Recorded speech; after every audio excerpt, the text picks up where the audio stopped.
Selamat pagi. Sungguh kita bersyukur kepada Tuhan karena setiap pagi kita bisa merasakan bagaimana kasih Tuhan itu memperbarui hati kita. Bagaimana kasih-Nya itu selalu membuat kita ini menjadi tenang menghadapi apapun. Karena itu terus berharap kepada Tuhan. Terus sungguh-sungguh mengandalkan Tuhan dalam banyak hal. Dan saya percaya Tuhan pasti menuntun kita kepada jalan kemenangan oleh karena Tuhan kita Yesus Kristus yang mengasihi kita. Amin. Nah, untuk itu mari kita bawa hati kita yang mengucap syukur, bawa hati dan hidup kita dalam mengucap syukur kepada Tuhan karena Tuhan itu sungguh baik buat hidup kita. Amin. Amin. Mari kita akan bawa hati kita kepada Tuhan. Nyanyikan lagu ini. Haleluya. Terima kasih Tuhan. Selidiki aku, lihat hatiku, apakah ku sungguh mengasihimu, Yesus, Kau yang Maha Tahu dan menilai hidupku, apakah bagimu. Telah kulihat kebaikan-Mu yang tak pernah habis di hidupku. Berjuang sampai akhirnya Kau dapati aku tetap setia. Mari katakan sama-sama. Selidiki aku, lihat hatiku, apakah ku sungguh mengasihimu, Yesus, Kau yang Maha Tahu dan menilai hidupku, tak ada yang tersembunyi bagimu. Telah kulihat kebaikan-Mu yang tak pernah habis di hidupku.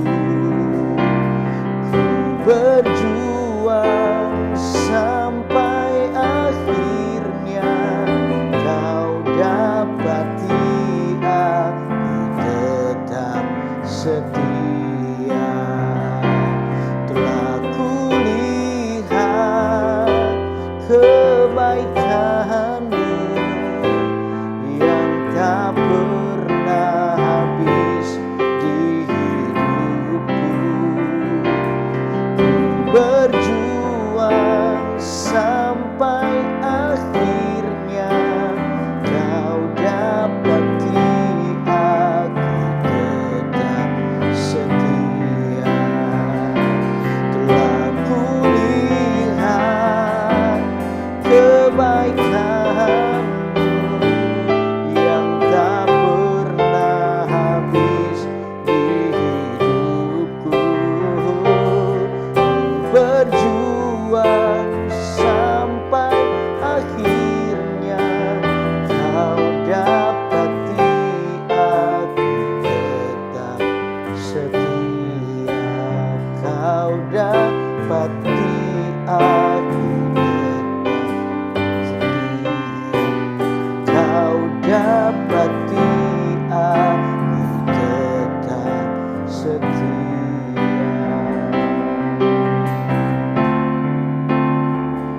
Makasih ya Tuhan, biar kami terus boleh mencintai-Mu dalam banyak hal dalam kehidupan kami. Haleluya. Terima kasih Tuhan.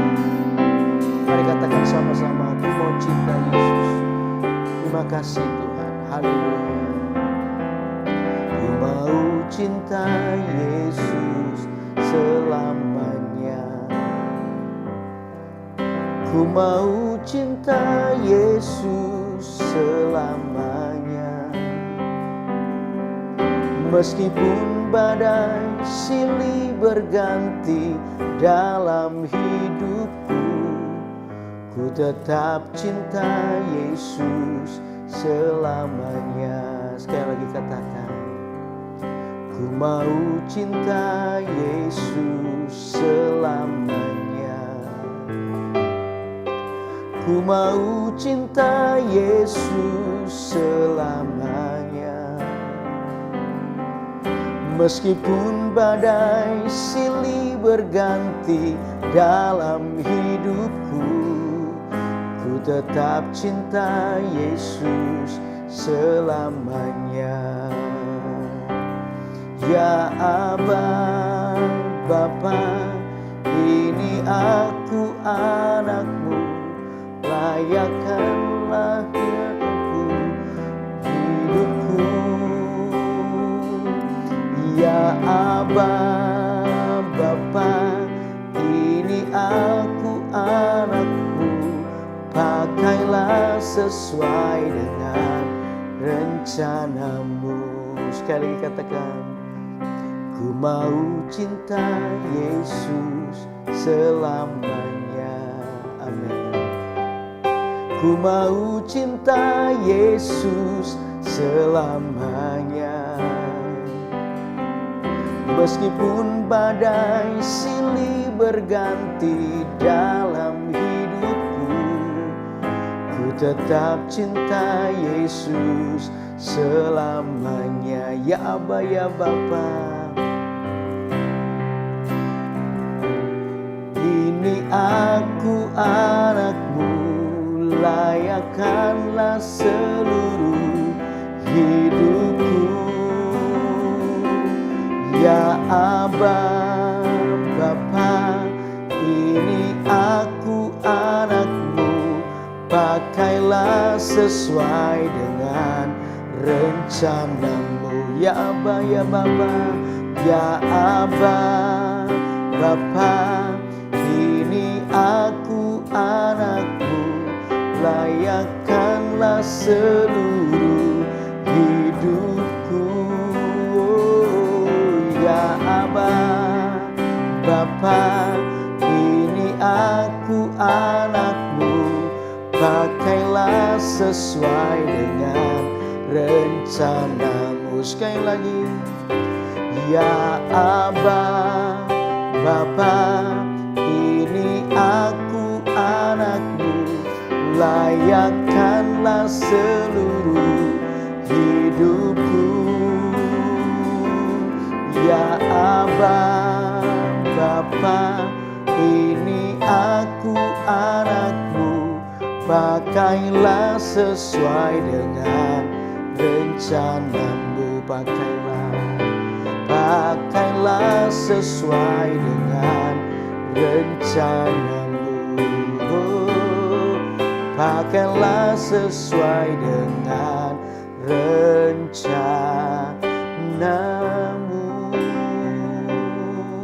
Mari kita sembah Dia. Oh, haleluya. Kiralah matakan dadamu, kami memuji-Mu Tuhan, menyembah-Mu. Pagi ini kami bawa kerinduan dan hati yang mengasihi-Mu, menyembah-Mu Yesus. Kiralah matakan dadamu, haleluya, haleluya. Engkau layak disembah, Engkau layak disembah. Oh, haleluya, haleluya. Betapa dikagumi Engkau, hadirat-Mu ada di sini, mengalir menjamah kami. Oh, supaya Kau yang layak disembah. Oh, kiralah matakan dalam bodoh, kiralah mata saudaramu. Haleluya, Yesus. Kiralah matakan darama-rama, kiralah matakan dorambo-radamu. Haleluya, haleluya. Terima kasih Tuhan, terima kasih,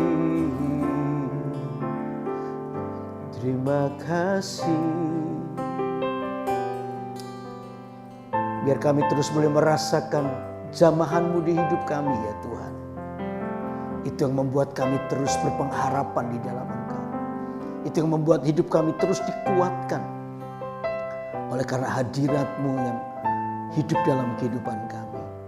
Karena kami menyerahkan seluruh kehidupan kami dalam tangan-Mu pagi ini. Engkau yang berdaulat penuh, Engkau yang berkuasa penuh atas kehidupan kami. Karena itu tuntunlah kami ya Tuhan dari hari ke hari, supaya kami boleh terus belajar tentang Tuhan. Dan ketika kami belajar tentang Tuhan, kami akan mengenal Tuhan. Dan itu yang akan mempengaruhi iman dan pengharapan kami. Kami mengenal Tuhan bukan karena kata orang, tapi kami mengalami secara pribadi. Dan itu yang terus akan membuat kami kuat di dalam Engkau. Terima kasih ya Tuhan, biar firman-Mu hari ini berbicara buat kami. Ajarlah kami untuk kami boleh berjalan bersama dengan Engkau. Di dalam nama Tuhan Yesus kami mau merenungkan firman-Mu. Haleluya. Amin, amin, amin. Wow. Nah saudara, biar hati kita terus meluap dengan sebuah kerinduan yang besar akan Tuhan. Dan saya percaya di dalam kerinduan Anda, maka disitulah ada sebuah kerinduan yang jauh lebih besar, yaitu dari Tuhan sendiri atas kehidupan kita. Sehingga Tuhan ingin sekali memeluk kita setiap pagi, supaya iman kita, pengharapan kita dikuatkan. Amin, amin. Nah untuk itu saudara, sebelum kita melanjutkan, jika Anda hari-hari ini ada dalam permohonan doa, ya masukkan ke live chat yang ada. Ya saudara, masukkan permohonan doa Anda. Nanti akan di ujung daripada akhir acara Kurenungkan Firman-Mu ini, saya akan berdoa buat saudara. Dan saya percaya bahwa mujizat Tuhan masih terjadi.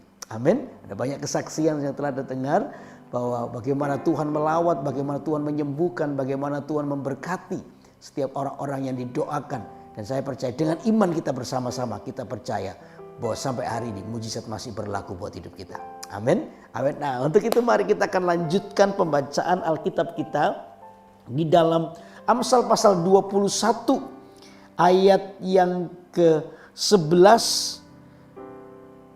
sampai dengan yang ke-20. Ya. Ayat yang ke-11 ya. Jikalau si pencemooh dihukum, orang yang tak berpengalaman menjadi bijak. Dan jikalau orang bijak diberi pengajaran, ia akan beroleh pengetahuan. Yang Maha Adil memperhatikan rumah orang fasik dan menjerumuskan orang fasik ke dalam kecelakaan. Siapa menutup telinganya bagi jeritan orang lemah, tidak akan menerima jawaban kalau ia sendiri berseru-seru. Pemberian dengan sembunyi-sembunyi memadamkan marah, dan hadiah yang dirahasiakan meredakan kegeraman yang hebat. Melakukan keadilan adalah kesukaan bagi orang benar, tetapi menakutkan orang yang berbuat jahat. Orang yang menyimpang dari jalan akal budi akan berhenti di tempat arwah-arwah berkumpul. Orang yang suka bersenang-senang akan berkekurangan. Orang yang gemar kepada minyak dan anggur tidak akan menjadi kaya. Orang fasik dipakai sebagai tebusan bagi orang benar, dan pengkhianat sebagai ganti orang jujur. Lebih baik tinggal di padang gurun daripada tinggal dengan perempuan yang suka bertengkar dan pemarah. Harta yang indah dan minyak ada di kediaman orang bijak, tetapi orang yang bebal memboroskannya. Nah saudara, dari topik-topik dari pembacaan kita ini kita bisa belajar satu topik Ya, saya beri judul topik kita pagi hari ini adalah belajar pada peristiwa kehidupan. Saudara, apapun yang kita alami, apapun yang diizinkan Tuhan terjadi dalam hidup kita, maka di situ sebenarnya ada sebuah proses yang namanya proses pembelajaran. Saudara, Tuhan itu ingin kita, tadi saya berdoa hal ini, yaitu apa? Mengenal Tuhan bukan karena kata orang. Tapi kita tuh mengenal Tuhan karena setiap orang itu mengalami sebuah pengalaman pribadi bersama dengan Tuhan. Nah, itu yang tidak akan pernah bisa dipisahkan dari hidup kita, kasih kita kepada Tuhan. Karena apa? Tiap orang mengalami pengalaman pribadi dengan Tuhan. Ketika kita mengalami sebuah pengalaman mujizat, kita bisa mengalami jamahan Tuhan yang mengubah hati kita. Pengalaman yang membuat kita semakin mengenal Tuhan. Saudara, kalau ini ada dalam hati kita dan hidup kita, maka sebenarnya itu adalah sebuah dasar yang kuat ya dalam hati kita, sehingga waktu kita mengalami mungkin persoalan berikutnya, saudara akan jauh lebih menjadi orang yang berpengalaman, menjadi orang yang bijak di dalam mengambil keputusan. Nah, untuk itu penting buat kita untuk belajar. Amin. Saya sering bilang kepada Anda bahwa segala sesuatu yang kita alami, yang terjadi dalam hidup kita, tidak ada yang kebetulan. Tuhan tuh selalu ingin mengajar untuk meletakkan semua prinsip kebenaran, semua prinsip nilai-nilai kehidupan kerajaan Allah. Supaya dari semua persoalan yang kita alami, kita itu mengalami pertumbuhan di dalam Tuhan. Pertumbuhan di dalam pengenalan kita akan Tuhan. Amin. Untuk itu saudara, ini sikap yang harus ada di dalam hati kita. Apa itu? Belajarlah pada semua peristiwa kehidupan. Untuk apa? Untuk semakin mengenal Tuhan. Nah, untuk itu mari kita akan baca. Ada 3 hal yang akan kita renungkan. Amin. Yang pertama coba ayat 11 ya. Kita baca. Jikalau si pencemooh dihukum, orang yang tak berpengalaman menjadi apa? Bijak. Dan jikalau orang bijak diberi pengajaran, ia akan beroleh pengetahuan. Yang pertama adalah ini, memperoleh. Orang yang belajar pada kehidupan, peristiwa kehidupan yang dialami adalah ini. Yang pertama adalah memperoleh, dikatakan pengetahuan dan kebijaksanaan. Dikatakan orang yang tak berpengalaman menjadi bijak, dan jika orang bijak diberi pengajaran, ia akan beroleh apa? Pengetahuan. Jadi yang pertama adalah memperoleh pengetahuan dan kebijaksanaan. Kita ini bisa belajar bagaimana dikatakan pencemooh itu dihukum. Ketika pencemooh, orang-orang yang pencemooh itu artinya orang-orang yang tidak hidup dalam kebenaran firman Allah. Orang yang suka mengeluh, orang yang suka menghakimi orang lain. Orang yang suka menghina pekerjaan Tuhan di dalam kehidupan seorang. Orang yang tidak mau percaya kepada pekerjaan Roh Kudus di dalam kehidupan seseorang. Orang yang hanya mengandalkan diri sendiri akan masuk di dalam sebuah penghukuman. Bukan berarti Tuhan itu suka menghukum kita, tidak. Tetapi karena kebodohan, karena kebebalan itulah orang terjerumus pada sebuah hukumannya sendiri. Akibat dari kebodohan dan kebebalannya. Nah, dari sini kita sebenarnya bisa melihat dan kita bisa belajar. Karena itu jadilah orang yang bijak. Orang yang mau belajar sesuatu dari Tuhan. Dan saya percaya waktu kita belajar sesuatu dari apa yang kita alami, saudara, kita akan mengalami yang namanya pertumbuhan rohani. Rohani kita akan meningkat. Karena apa? Orang yang mau belajar itu adalah orang yang mau berubah. Amin. Orang yang mau belajar adalah orang yang gampang untuk dijamah oleh Tuhan lalu hidupnya berubah. Orang ini selalu meletakkan apa yang baik dalam hidupnya. Orang yang tidak kaku di dalam keputusan, orang yang tidak kaku di dalam pendirian, orang yang tidak kaku di dalam situasi yang dia alami, lalu dia bersikeras untuk melakukan sesuatu yang menurutnya dia benar, padahal itu adalah sesuatu yang menjadi batu sandungan bagi orang lain. Orang ini tidak terlalu kaku, tetapi menjadi orang yang mudah dijamah Tuhan. Mudah untuk berubah. Waktu dia melihat sesuatu, oh iya, kalau aku lakukan ini, akan terjadi seperti ini. Seorang papa, ya kalau aku lakukan ini, tidak baik buat anak-anakku. Tidak baik buat istriku. Saudara, Anda akan menjadi orang yang mengalahkan kedaginganmu sendiri. Kenapa? Anda telah memprioritaskan kehidupan yang benar itu ada dalam hidupmu. Sehingga ketika keinginan itu ditawarkan dalam kehidupan saudara, keinginan yang salah itu ditawarkan dalam hidup kita, kita menjadi lebih mudah untuk memutuskan apa yang benar. Kenapa? Karena kita telah meletakkan prioritas yang benar buat hidup kita. Amin. Amin. Belajar dari peristiwa kehidupan ini membuat kita menjadi orang yang bijaksana dan berpengetahuan.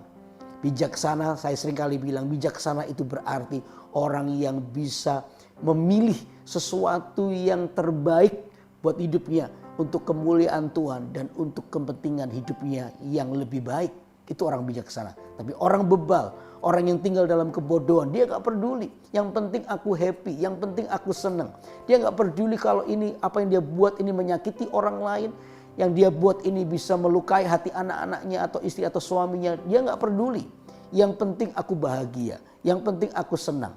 Yang penting hobiku tersalurkan. Nah justru itulah kita tetap tinggal dalam kebodohan. Karena apa? Kita tidak pernah belajar pada peristiwa kehidupan. Orang yang bebal adalah orang yang jatuh di tempat yang sama terus. Tidak pernah belajar. Dia jatuh di tempat yang sama terus. Padahal sudah diberitahu jangan ke sana. Sudah diberitahu jangan lakukan itu. Tuhan sudah menegur. Tapi dia jatuh terus. Suatu saat saya pernah kedatangan seorang wanita, seorang ibu, ya seorang istri lah. Ya datang kepada saya karena suaminya ini jatuh terus dalam dosa perselingkuhan. Lalu ibu ini minta supaya saya memberitahukan suaminya. Karena kebetulan suaminya saya kenal juga. Akhirnya saya ketemu dengan suaminya dan menegur dia. Sebagai seorang hamba Tuhan saya memberitahukan tentang kebenaran. Waktu saya tegur dia nangis. Saudara. Ya, saya tegur dia nangis, dia mau berubah, dia ingin berubah. Tapi sebenarnya itu cuman tampak keluar, hatinya tidak. Dan itu terbukti. Setahun kemudian orang ini selingkuh lagi. Berselingkuh lagi. Saya panggil lagi. Ya, saya panggil lagi, saya nasihati lagi. Udah kelihatannya mau bertobat. Tapi tahun depan jatuh lagi. Sampai satu saat ketika datang lagi kepada saya, Tuhan itu berbicara kepada saya. Ya, beritahu kepada dia. Untuk dia sungguh-sungguh bertobat. Terus dia sungguh-sungguh hidup di dalam kebenaran. Kalau tidak, maka dia telah menempatkan dirinya pada sebuah hukuman. Dia menempatkan dirinya kepada sebuah hukuman karena kebebalannya. Jatuh terus di daerah yang sama. Jatuh terus di tempat yang sama. Akhirnya saya memberitahukan dia.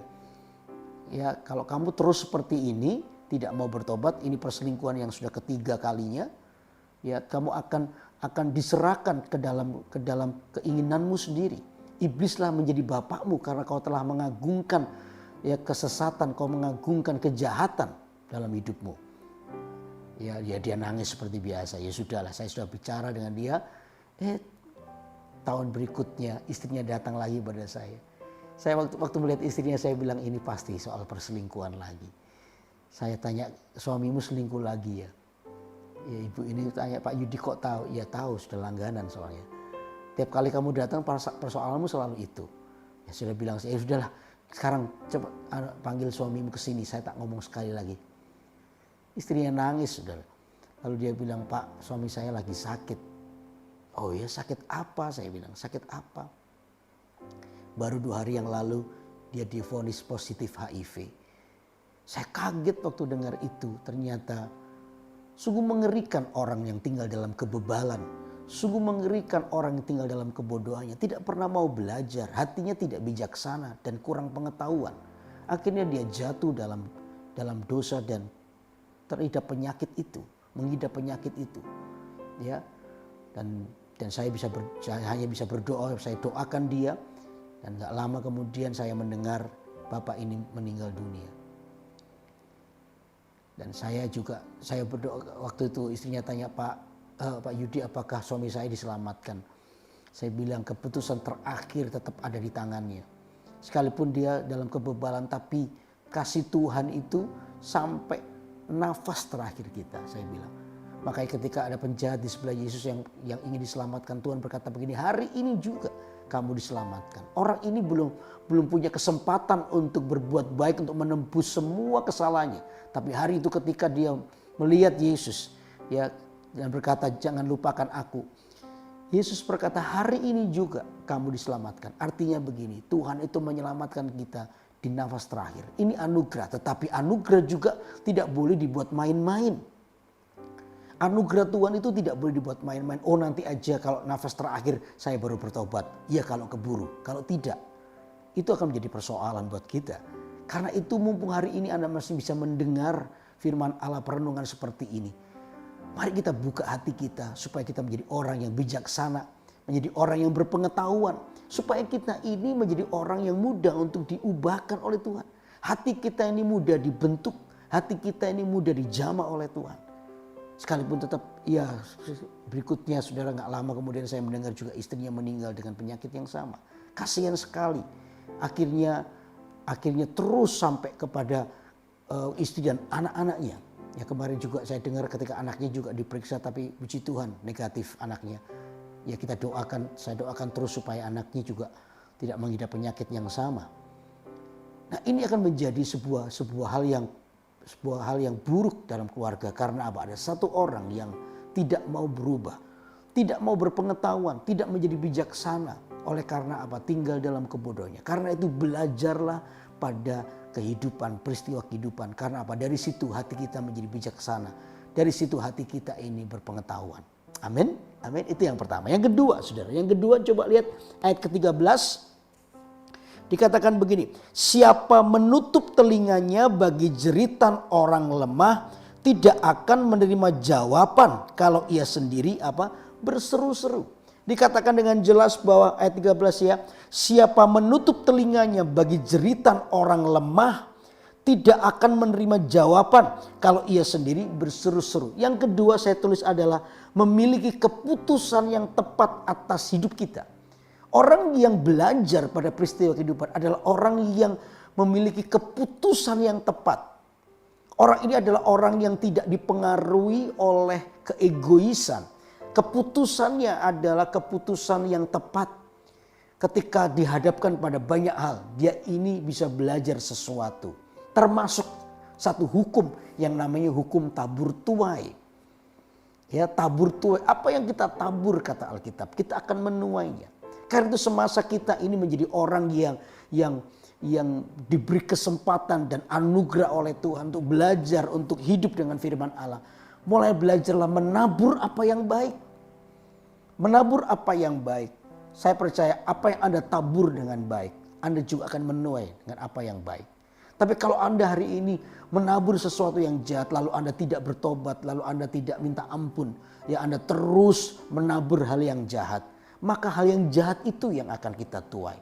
Makanya Alkitab mengingatkan kita, ya siapa menutup telinganya bagi orang yang jeritan orang lemah, tidak akan menerima jawaban kalau ia sendiri berseru-seru. Saudara, dalam kehidupan kita ini banyak kali dihadapkan kepada pilihan untuk mengambil keputusan. Menabur itu adalah keputusan. Menaburlah apa yang baik, menaburlah apa yang berkenan. Jangan menabur kejahatan, sebab nanti Anda akan menuai kejahatan. Allah itu adil, sekalipun saya percaya Tuhan itu sanggup memulihkan. Makanya itu di dalam perenungan pagi ini, saya percaya saudara, Tuhan itu adalah Tuhan yang adil dan mengampuni. Kalau saya tanya, Pak, saya dulu pernah melakukan kesalahan begini. Apakah Tuhan mau mengampuni? Saya jawab, ya. Tuhan mengampuni kita. Tuhan pasti memulihkan kita. Karena itu saudara, ketika Anda mendengar renungan ini, biar hari ini kalau ada orang-orang yang dulu atau waktu yang hari-hari ini sedang menabur sesuatu yang jahat, berhentilah. Ya, berbaliklah kepada jalan Tuhan. Saya percaya bahwa Tuhan itu setia. Dia pasti mengampuni hidup kita.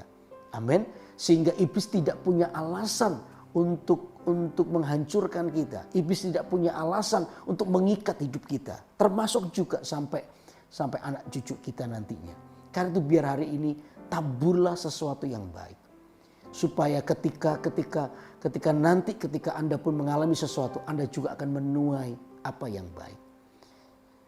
Orang yang berbuat baik, orang yang menabur baik, tidak akan pernah sia-sia.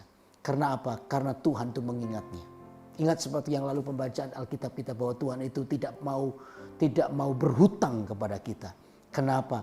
Karena Tuhan itu sangat dipengaruhi oleh sebuah keputusan, sesuatu yang baik, sesuatu yang berkenan kepada Tuhan. Karena itu jangan lemah ketika Anda menghadapi apapun. Saudara, berbuat baik itu tidak boleh dipengaruhi oleh situasi, tapi berbuat baik itu murni dari hati kita. Amin. Melakukan kebenaran itu adalah murni dari hati kita yang mengasihi Tuhan. Dari situ saya percaya apapun yang Anda tabur, ketika taburan itu adalah taburan yang baik, Anda akan menuai yang baik. Amin. Amin. Tapi sebaliknya kalau kita hari ini hati kita penuh dengan kejahatan, menabur kejahatan, Anda akan menuai juga kejahatan pula. Karena itu ya, ketika Anda mendengar ini, ambillah keputusan, aku mau menabur apa yang baik. Amin. Oke, lalu yang ketiga apa? Yang ketiga ayat 20 kita baca. Harta yang indah dan minyak ada di kediaman orang bijak, tetapi orang yang bebal memboroskannya. Perhatikan baik-baik. Apa yang kita pelajari dari sini? Dikatakan ini, harta yang indah dan minyak ada di kediaman orang bijak, tetapi orang yang bebal memboroskannya. Artinya begini saudara. Who is the boss? Siapa bosnya? Saya bicara soal keuangan. Sedikit poin yang ketiga ini. Siapa bosnya? Kita atau uang kita? Berapa banyak kita ini seperti orang yang dikuasai oleh keuangan kita. Uang kita itu seolah-olah jadi bos. Kapan kelihatan uang itu seperti bos di hidup kita? Ya, kalau ada orang yang kekurangan dan orang ini mencari uang terus, uang itu berlaku seperti bos ketika orang ini seperti seekor kerbau yang dicucuk hidungnya lalu ditarik oleh uang. Dia bekerja keras lalu lupa prioritasnya. Orang ini bekerja cari uang sampai lupa anak istri kalau itu suami. Atau istri yang cari uang lupa suami dan anak-anaknya. Berapa banyak orang anak-anak hari-hari ini kayak kehilangan kasih daripada orang tua atau papanya atau mamanya karena mereka terlalu sibuk sampai anak-anak itu kehilangan apa yang dibutuhkan. Nah, seperti ini seperti orang yang menjadikan uang itu jadi bos. Yang penting kerja. Saya bilang begini bukan berarti Anda tidak boleh kerja. Kerjalah. Tapi ingat ada satu sisi kehidupan yang seimbang. Apa itu? Perhatian pada anak-anak. Juga kepada Tuhan. Kadang-kadang kita ini melupakan Tuhan. Kita rela tidak beribadah demi keuntungan. Kita rela meninggalkan Tuhan demi kekayaan. Nah, ini adalah orang yang dicucuk hidungnya dengan keuangan sampai dia lupa prioritas. Nah, buahnya apa? Buahnya adalah kepahitan. Buahnya apa? Anak-anak kehilangan kasih sayang. Buahnya apa? Kehilangan perhatian. Nah, saya mau beritahu buat Anda semua bahwa orang bijak adalah orang yang tahu prioritas. Orang yang tahu bagaimana keseimbangan itu bisa terjadi. Prioritas pertama adalah Tuhan. Tuhan tidak bisa diganti dengan apapun juga. Amin. Lalu yang kedua jelas keluarga. Keluarga Anda adalah miniatur surga. Berapa banyak orang kaya, hartanya begitu banyak, tetapi kehilangan anak-anaknya. Bahagia itu bukan karena hartanya banyak. Bahagia itu bukan karena kedudukan yang tinggi, bukan. Tapi bahagia itu karena ada kasih di dalamnya. Ya. Karena Kristus ada dalam hidup kita. Kasih itu menguatkan, melanda hati kita. Lalu kita ini bisa berbagi dengan keluarga kita. Kehadiran Tuhan dalam rumah tangga kita. Itu yang membuat kita berbahagia. Lalu yang ketiga baru bicara soal pelayanan atau pekerjaan Anda. Dengan prioritas yang benar ini maka who is the boss? Bosnya adalah kita dengan Tuhan. Uang itu kita yang atur. Bukan uang yang mengatur hidup kita. Itu bagi orang yang cari uang. Tapi sekarang bagi orang yang uangnya banyak misalnya. Punya banyak uang. Kapan uang itu menjadi bos dalam hidup kita? Ketika kita tidak bisa mengendalikannya lalu kita menjadi orang yang boros. Ya, membelanjakan uang tanpa planning. Dengan boros kita beli sesuatu yang gak perlu, gak penting kita beli. Ya, sesuatu yang seharusnya nggak terlalu perlu lalu kita beli semuanya. Tiba-tiba kita mendapati ya yang berbahaya itu begini loh.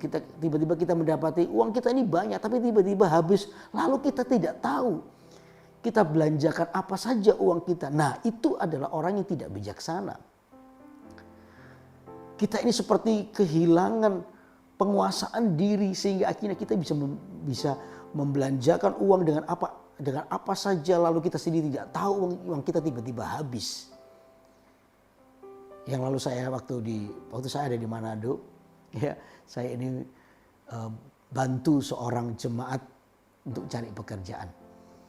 Ya, dapat pekerjaan, saya coba carikan dia dapat pekerjaan. Nah, waktu itu sekitar hampir 12-13 tahun yang lalu. Ya, dia dapat pekerjaan dan gaji awalnya dia pegawai toko. Ya, pegawai toko, penjaga toko begitu, gajinya 400.000.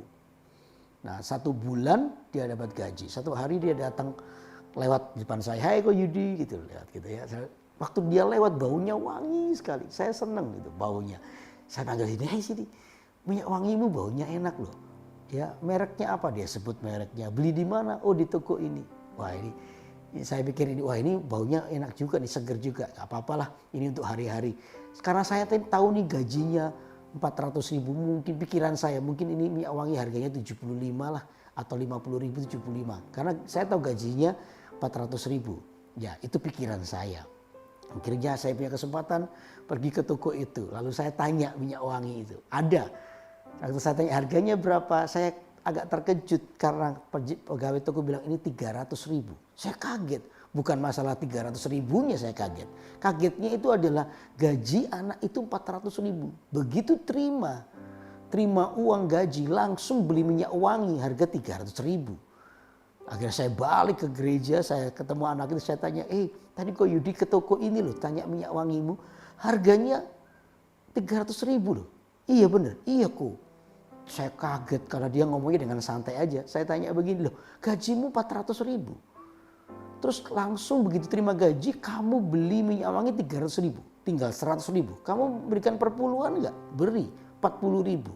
Jadi sekarang uangmu tinggal berapa? 60.000. Kamu bisa hidup dengan 60.000. Loh bisa kan, kok Yudi ngajar hidup dengan iman. Waduh, saya langsung bilang, kamu jangan ngawur. Itu salah prinsipnya. Bukan begitu caranya. Ya, habis terima gaji langsung dihabiskan begitu. Itu namanya uang itu jadi bos ngatur kamu, lalu kamu seperti tawanan uang itu. Kita nggak bisa begitu. Di planning, kita ini jadi pengelola yang dipercaya oleh Tuhan. Kata Alkitab, kamu diberkati karena kamu dapat dipercaya. Salah satu termasuk mengelola harta kita. Nah, ini perlu belajar dalam kehidupan kita. Makanya dikatakan ini harta yang indah dan minyak ada di kediaman orang bijak. Tetapi orang bebal itu memboroskannya. Saya sampai hari ini juga belajar untuk memakai prinsip ini. Untuk mengatur keuangan dan lain sebagainya. Saya tetapkan untuk ke depan bagaimana anak-anak saya sekolah, bagaimana dikelola dengan baik. Dan saya percaya ketika kita bisa mengelola keuangan dengan baik, Tuhan itu pegang prinsip ini. Saya percaya berkat Tuhan atas hidup kita. Karena apa? Anda adalah orang yang bisa mengelola keuangan Anda. Karena itu dengan bijak mari kita bisa mengatur keuangan kita dengan baik. Jangan jadi orang yang sembarangan. Akhirnya Anda jatuh di dalam hutang piutang. Akhirnya kita terjerat dalam situasi itu. Nah, ketika kita terjerat dalam hal itu, mudah bagi kita untuk menurunkan standar firman Allah. Lalu kita jatuh di dalam dosa. Korupsi lah, menipu orang, kecurangan. Karena apa? Ingin memenuhi kebutuhan kita. Menutup semua hutang yang terjadi di hidup kita. Nah, untuk itu saudara, mari kita menjadi orang yang bijak. Belajar sesuatu membuat kita bijak dan berpengetahuan. Amin. Nah, pagi hari ini yang harus kita pelajari. 3 hal dari kitab Amsal ini. Bagaimana kita ini dikatakan belajar pada peristiwa kehidupan. Yang pertama apa? Supaya kita memperoleh pengetahuan dan kebijaksanaan.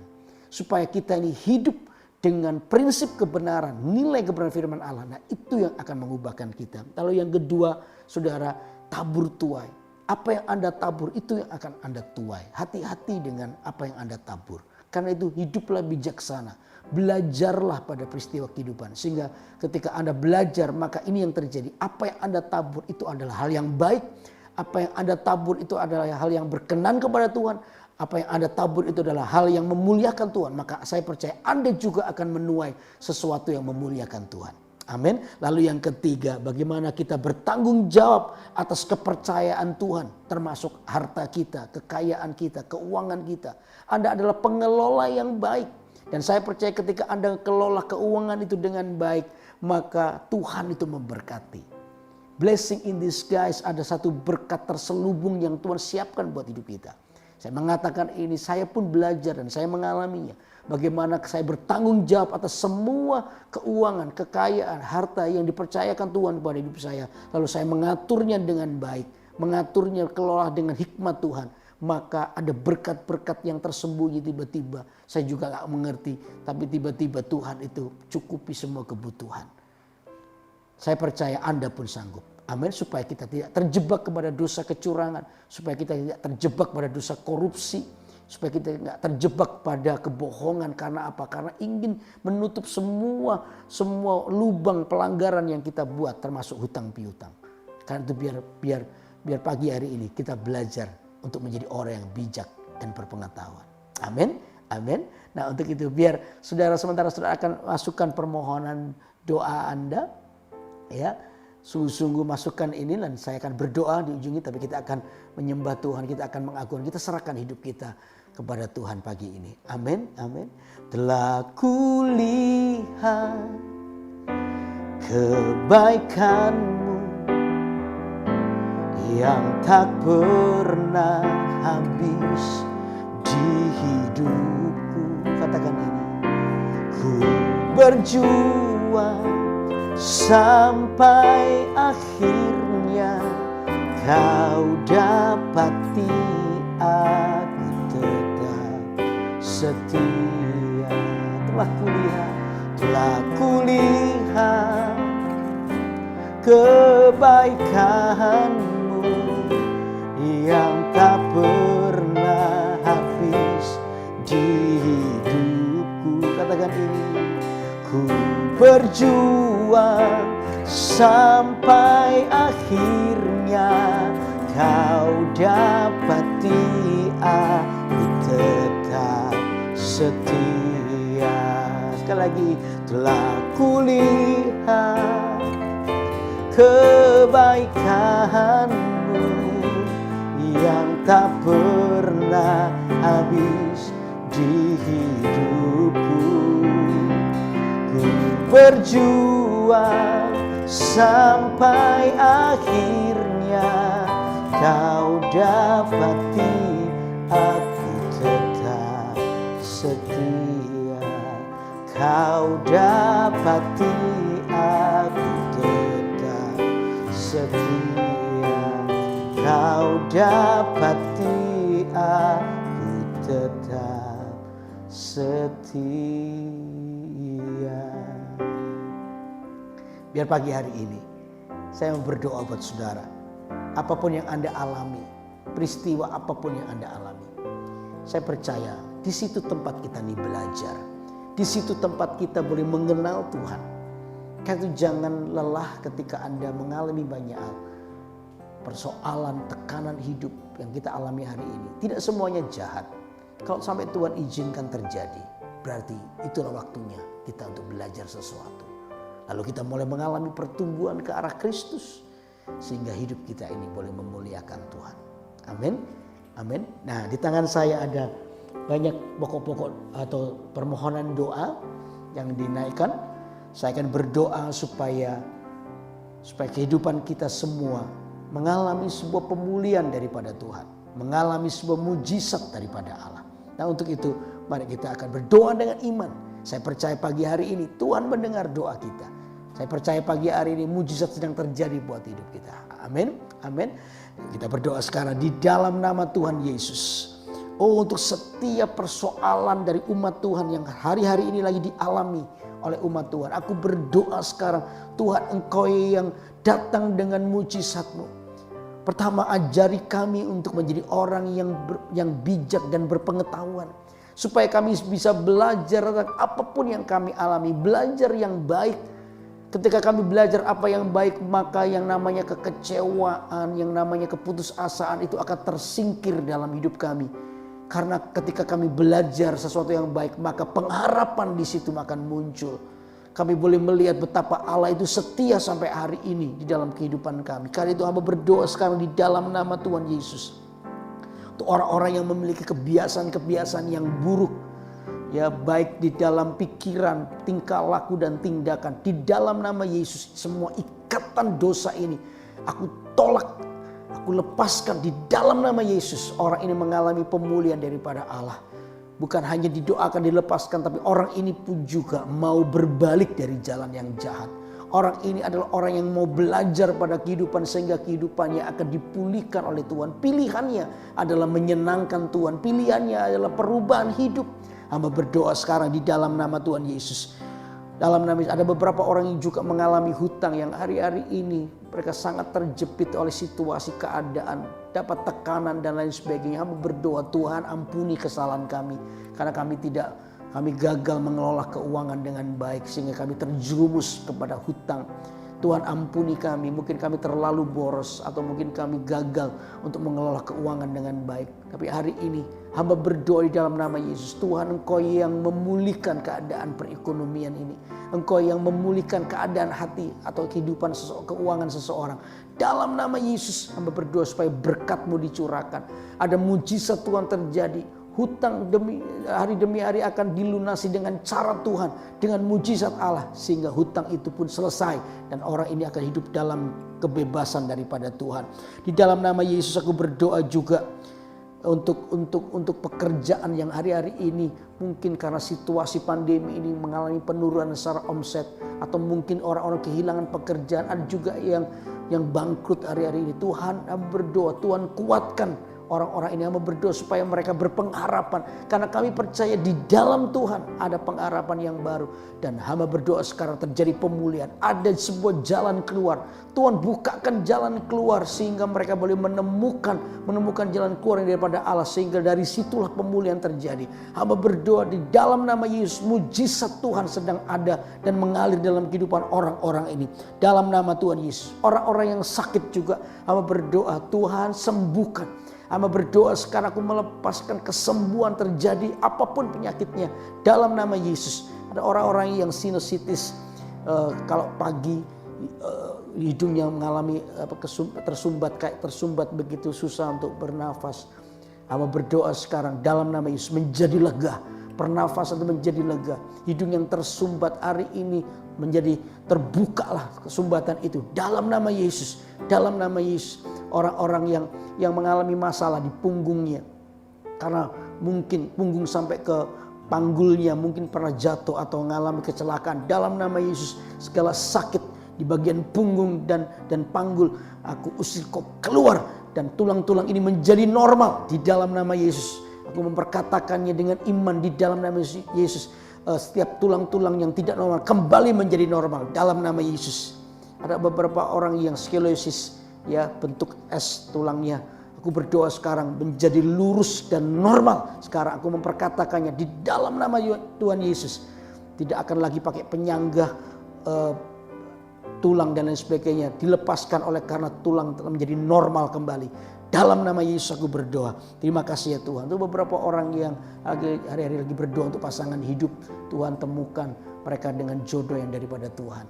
Ya, mereka supaya mereka juga bisa hidup di dalam rencana Allah. Dengan pasangan hidupnya mereka semakin sungguh-sungguh dengan Tuhan. Terima kasih Tuhan. Kami percaya Engkau Allah yang mendengar doa kami. Kami percaya sampai hari ini mujizat Tuhan sedang terjadi. Sampai hari ini mujizat Tuhan masih terjadi di hidup kami. Dan hidup kami akan dipulihkan. Terima kasih Bapak. Terima pemulihan, terima berkat daripada Allah. Terima mujizat itu sekarang jemaat Tuhan. Supaya kehidupan Anda menjadi kehidupan yang terus mengenal Tuhan. Bukan karena kata orang, tapi Anda mengenal karena Anda mengalami sebuah pengalaman pribadi bersama dengan Tuhan.